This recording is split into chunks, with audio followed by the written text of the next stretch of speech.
Okay, in this video we're going to talk about passive membrane transport. Remember, passive transport requires no additional input of energy because it relies on two principal processes here, diffusion and filtration. These are just properties of nature and the forces of nature, so you don't need additional energy input to transport molecules through diffusion or filtration. There's three subtypes of diffusion. We got simple diffusion, carrier and channel-mediated facilitated diffusion, and osmosis, which will differentiate between these three. And then filtration, which is a type of transport that usually occurs across capillary walls. It is due to differences in fluid pressure. Things like blood pressure can actually help to force fluid from one area to another through a process of filtration. Now, the first type of process we'll talk about is diffusion. Remember, diffusion is actually where you have collisions between molecules that are in areas of high concentration. Remember, molecules that contain heat are moving. They're kind of vibrating and bouncing off of each other. And because our body has temperature, these molecules will bounce off of each other. And in these collisions, it will cause them to be scattered into areas with less concentration. You know, it's like if you dropped a bunch of tennis balls on the ground and they started bouncing off of each other, eventually all those tennis balls would spread out away from each other because they actually would, kind of bounce against each other and change their directions. Now, the difference in concentration is what we call a gradient, or a concentration gradient. And diffusion is essentially a process where molecules move down their concentration gradient from high concentration to low concentration. And because this is a property of nature, energy is not required. No additional energy is required, rather. There is energy that's supplied in this movement, and it's kinetic energy, but it's not any additional energy that your cells need to input to move these molecules from high to low concentration. That's what we call a passive form of transport. Now, the speed of diffusion is actually influenced by the size of the molecules as well as their temperature. And this slide is basically showing just an example of diffusion where if you drop a dye pellet into a beaker, you'll see that those molecules in the dye eventually kind of just spread out until they're evenly distributed in the beaker. Again, because those molecules will bounce against each other in this area of high concentration, eventually the dye will spread out and fill this beaker until there's no concentration gradient, or there's no potential difference in the concentration of molecules. Now, simple diffusion is an example of diffusion that cells can use for transport, but simple because there's no special transport mechanism required here. We find that nonpolar, lipid-soluble, aka hydrophobic substances can diffuse right through the phospholipid bilayer of your plasma membranes. And because this doesn't require any additional energy, we call it diffusion, or if there's no special transport mechanism, we call it simple. And examples of molecules that participate in simple diffusion include things like oxygen, carbon dioxide, different fat-soluble vitamins. All of these can cross the plasma membrane with no special transport mechanism other than the fact that they can just diffuse right through the membrane because of the fact that they're nonpolar and therefore lipid-soluble. So you can see that, remember, your plasma membrane is made of lipids, specifically phospholipids. And if you have lipid-soluble substances, substances that are hydrophobic and nonpolar, these things can actually just diffuse right through the plasma membrane from one side to the next. Now, what determines the direction of diffusion is the concentration gradient. And we see that on this side of the cell, there's a higher concentration of lipids. Then on this side of the cell, there's a lower concentration. Remember, diffusion is where molecules move from high to low concentration, so this determines the direction here. Now, if these lipid concentrations were equal, then there would be no net movement of these lipids. Or it could be even reversed. You might have a circumstance where there's more lipids inside of the cell and less outside the cell, and these might want to move in that direction, from high to low. But this picture is just showing where molecules move from high concentration outside of the cell to lower concentration inside. We call this simple diffusion, again, because there's no special transport mechanism required. Molecules can just simply diffuse right through the plasma membrane. Now, facilitated diffusion is actually used for certain hydrophilic molecules, things like glucose, amino acids, and ions. Because they're hydrophilic and therefore not lipid-soluble, they have to be transported passively down their concentration gradient by special transport mechanisms. And this is why we call it facilitated, because we need different things that can facilitate the movement of hydrophilic molecules across the plasma membrane. And the first one here we have is called carrier-mediated facilitated diffusion. Carriers are large proteins that can actually help to grab onto a large molecule like glucose and then help to move that large molecule across the plasma membrane.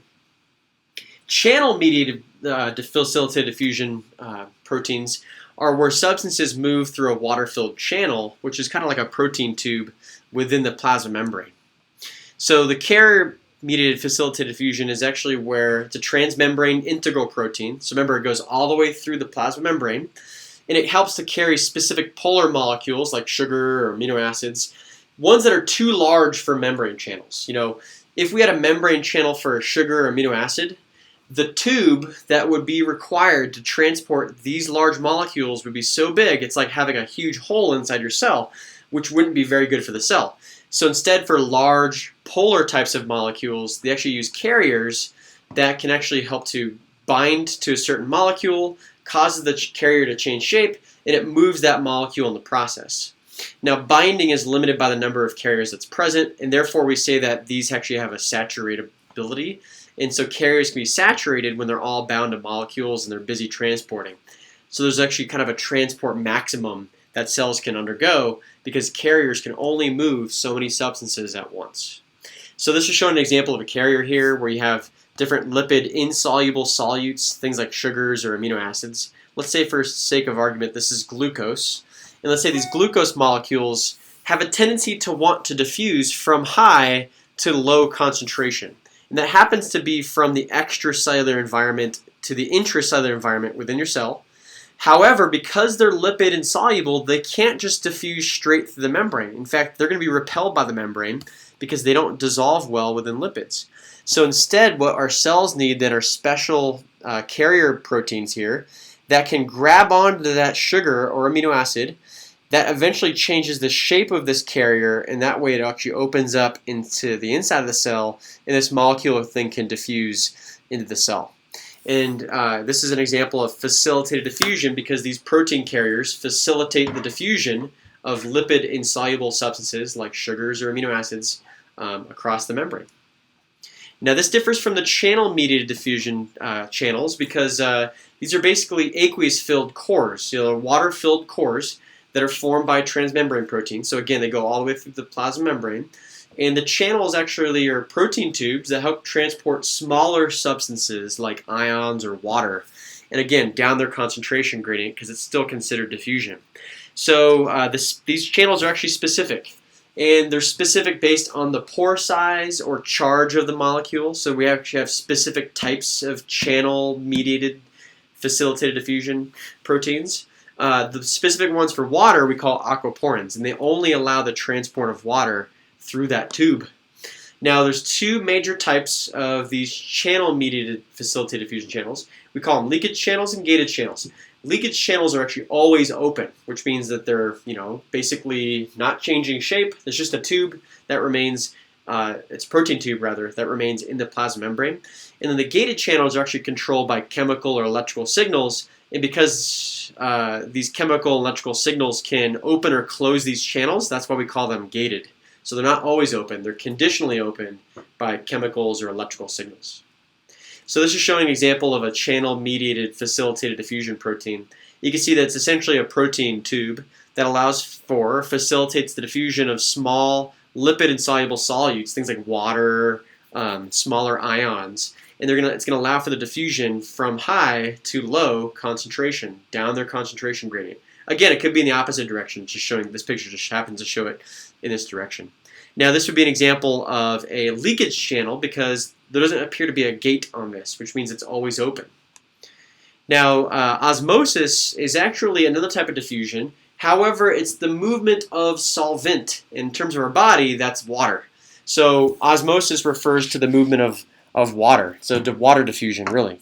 So water diffuses through the plasma membrane, and some of it can actually pass through the lipid bilayer. Even though water is polar, it's so small that some molecules can sneak past the phospholipid tails. However, if you want to transport a lot of water across the cell, we need specific water channels, ones that can facilitate the diffusion of this polar molecule, which is water, and we call those aquaporins. So aquaporins are a type of leakage channel, that facilitate the diffusion of water across the cell membrane.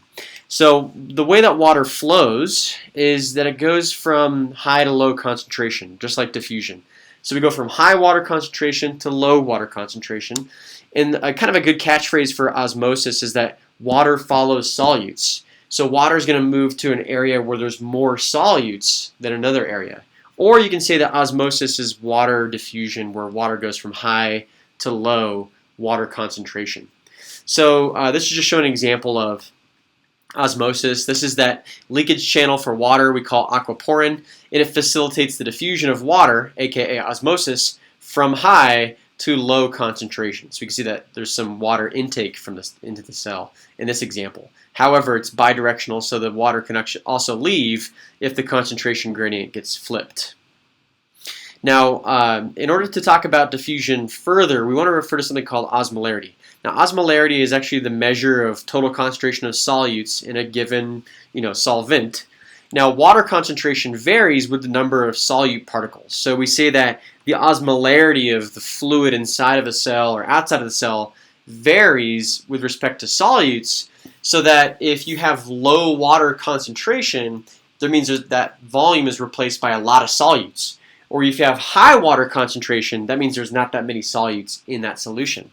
So when solute concentration goes up, water concentration goes down, and vice versa. So they're inversely proportional. Now, water moves by osmosis from areas of low solute concentration to areas of high solute concentration. So the catchphrase I like to use for this one is that water follows solutes. So an example we can see here is actually if you have a U-tube here, and it's basically a glass tube with a water-filled center, and we have solutes here with a freely permeable membrane in between. We see that because this membrane allows for solutes to move, the solutes will move through diffusion until they're equal on both sides of the tube in equal concentration. Let's say we actually make this membrane here in the middle, instead of it making a freely permeable membrane, what if it's a selectively permeable membrane like our plasma membrane? And in this example, let's say it doesn't allow these solutes to move across, but it only allows water to move across. What would happen then? We'd see then that if only water is allowed to move, not the solutes, water would move due to osmosis, and we can isolate the effects of osmosis rather than just diffusion of solutes. So remember, water, like other molecules, moves from high to low concentration. We know that this is the area of high water concentration because there's less solutes, which means there's more water occupying the remaining volume, and that on this side there's actually low water concentration because there's more solutes and therefore less water. So water is going to move from high to low concentration. That's what you see here on this example. Now water will continue to move until the solute concentration is equal on both sides, even though the water height isn't equal here.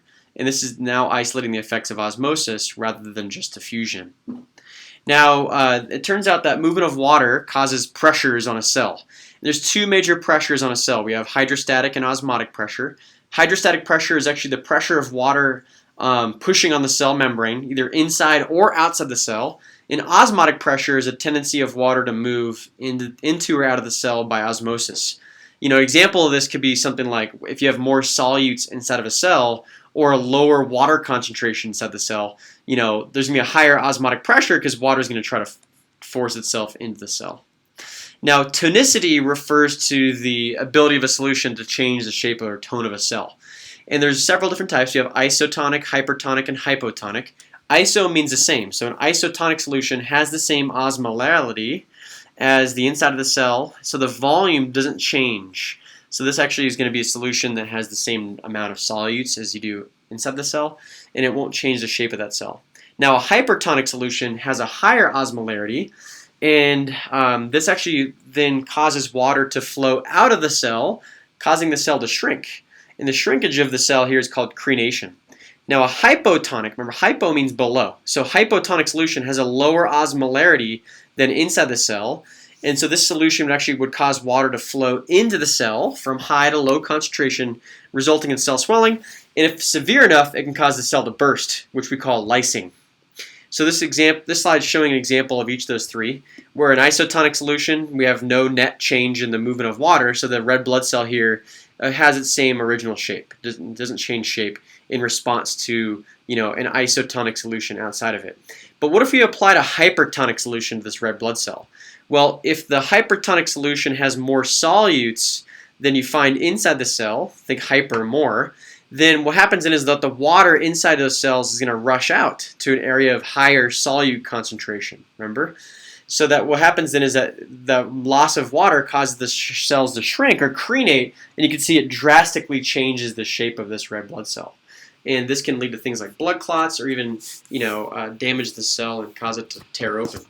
Now, a hypotonic solution is one which has less solutes in that solution than you find inside the cell. And because you now have more solutes inside the cell, water then rushes into the cell, causing it to swell. And you can see the red blood cell is swollen here. And if severe enough, the cell might burst or even lyse open. So it's important then to note the tonicity of solutions in our body because, if it's hyper or hypotonic, some pretty drastic things can happen.